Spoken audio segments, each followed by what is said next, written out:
ओम नमः शिवाय। दोस्तों, हर हर महादेव। कैसे हैं आप लोग? हमें उम्मीद है कि आप लोग बहुत अच्छे होंगे। भगवान भोलेनाथ आप पर कृपा बनाए रखे होंगे। जैसा कि आप लोग जानते हैं कि ये सावन का महीना चल रहा है। सावन का महीना कितना पवित्र और पावन होता है तो आप सभी जानते हैं। सावन का महीना पूरा पूरा भोलेनाथ का होता है। इस महीने में भगवान शंकर अपने भक्तों पर विशेष ध्यान देते हैं और इस महीने में लोग भगवान शिव को प्रसन्न करने के लिए तरह तरह की पूजा करते हैं। जैसा कि हम सभी लोग जानते हैं कि जो लोग देवी देवता की पूजा करते हैं वो अपने जिंदगी में सुख समृद्धि धन दौलत पाने के लिए और अपने जिंदगी से दुखों को दूर भगाने के लिए करते हैं।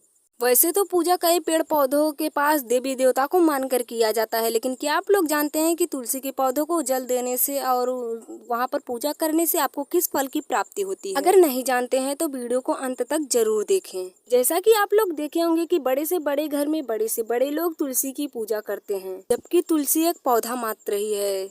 अगर आपके घर में कोई बड़े से बड़ा समस्या आता है तो पंडित या साधु संत के पास जाओगे तो एक ही उपाय बताएंगे कि अपने घर के आंगन में तुलसी का पौधा लगाओ, उसमें पानी दो, उसकी पूजा करो, आपके समस्या का समाधान हो जाएगा। तो क्या सच में तुलसी के पौधे में इतना जादू है या लोग अफवाह फैलाते हैं? तुलसी की पूजा की सच्चाई जानने के लिए आज हम आपको एक शिव पुराण की कहानी बताते हैं। एक बार भगवान शिव तुलसी की पूजा कर रहे थे और माता पार्वती दूर से ही खड़ी होकर देख रही थी। जब भगवान शिव पूजा संपन्न कर लेते हैं तो माता पार्वती उनके पास आती है और कहती हैं कि हे प्रभु, आप तो तीनों लोकों के स्वामी हैं। आपने समुद्र मंथन के दौरान इतने जहरीले विष को भी ग्रहण कर लिया था, फिर भी आपको कुछ नहीं हुआ, तो आप तुलसी की पूजा क्यों करते हैं? तब भगवान शंकर उन्हें बताते हैं कि हे प्रिय, तुलसी की पूजा करने के लिए इसके पीछे एक प्राचीन इतिहास छुपा हुआ है।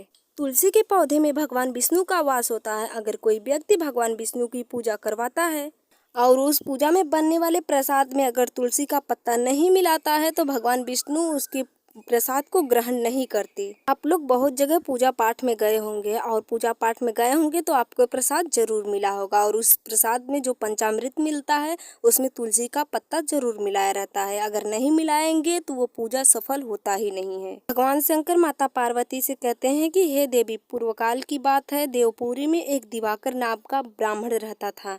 वह केवल धर्म से ब्राह्मण था, उसके कर्म शत्रुओं वाले थे। वह दिन में बहुत मेहनत करके जो धन कमाता था वो रात में वेश्याओं के साथ लुटा देता था। दिवाकर प्रतिदिन ऐसा करता था और जिससे वो धीरे धीरे कंगाल हो चला था। जब दिवाकर को समझ में आया नहीं अब हम तो कंगाल हो जाएंगे, तो दिवाकर अपने घर से कुछ वस्तु उठाता है और बेचने के लिए निकल पड़ता है। दिवाकर अपनी वस्तु को लेकर समुद्र तट पर जाता है और जाकर वहां पर देखता है तो कई साधु संत दूर दूर से आए हुए थे और वहां पर कुछ दिन रुक के अपना तीर्थ यात्रा पूरा करना चाहते थे। तब दिवाकर भी ढोंगी साधु बन करके वहां पर अपनी एक कुटिया ले लेता है, क्योंकि उसे अपनी वस्तु बेचनी होती है। शाम का वक्त था, सभी साधु संत भोजन ग्रहण करके अपने अपने कुटिया में सोने के लिए चले गए।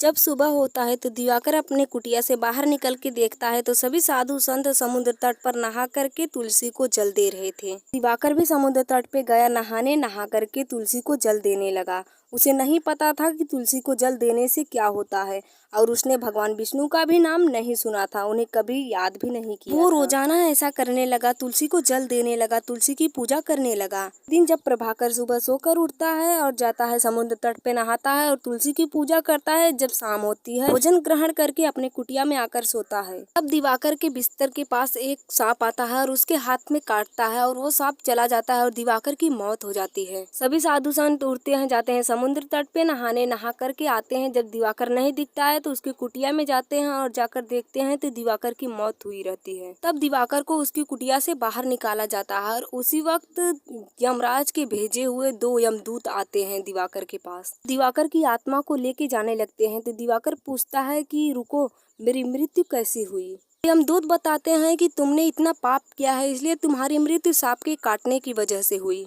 तब दिवाकर कहता है कि नहीं, मेरी मृत्यु नहीं हो सकती है, क्योंकि मैंने बहुत पाप किए हैं और मुझे उसका भुगतान तो करना ही पड़ेगा।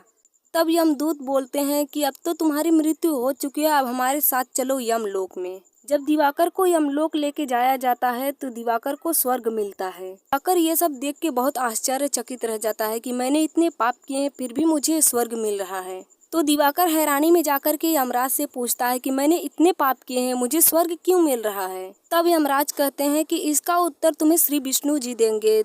पहली बार दिवाकर ने श्री विष्णु जी का नाम सुना था और उनसे पूछा कि ये श्री विष्णु जी कौन है। तब यमराज दिवाकर को श्री विष्णु जी के पास लेके जाता है और वहां पर जाने के बाद दिवाकर श्री विष्णु जी को देख करके आश्चर्यचकित रह जाता है। इतना मनमोहक सुंदर सुशील कोई कैसे हो सकता है। दिवाकर उनसे पूछता है कि हे प्रभु, मैंने तो नर्क से भी बेहतर काम किए थे, लेकिन आपने मुझे स्वर्ग क्यों दिलवाया। तब श्री विष्णु जी बड़े सराहनीय से बोलते हैं कि तुमने तुलसी को जल दिया था और तुलसी की पूजा की थी, इसलिए हमने तुम्हें स्वर्ग दिया, क्योंकि तुलसी की पूजा करना यानी हमारी पूजा करना। तब भगवान शंकर कहते हैं कि हे प्रिय, इसलिए हम तुलसी की पूजा करते हैं, उसमें आर्य मित्र विष्णु की भी पूजा हो जाती है। जो भक्त सच्चे दिल से तुलसी की पूजा करता है उस भक्त को कभी धन धान्य की कमी नहीं होती। ये कहानी हमारे यहाँ पूजा में आए हुए एक पंडित ने हमें बताया था और हम आपको बता रहे हैं।